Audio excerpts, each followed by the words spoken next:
السلام عليكم كل وعنا wanaagsan meel kasta aad ka joogtaan waa mar kale barnaamijyadeena caafimaadka mawduuca waxaan ka hadlaynaa waxa loo yaqaano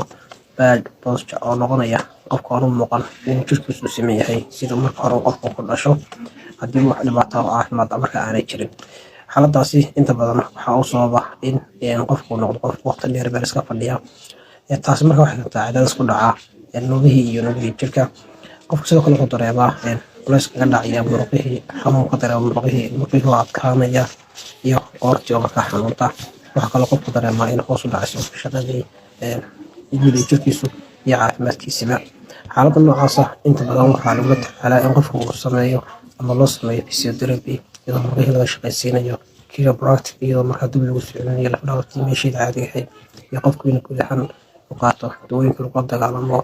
xanuunka uu dareemayo iyo bedelo hab nololeedkiisa marka qofku u nool yahay nabadgelyo.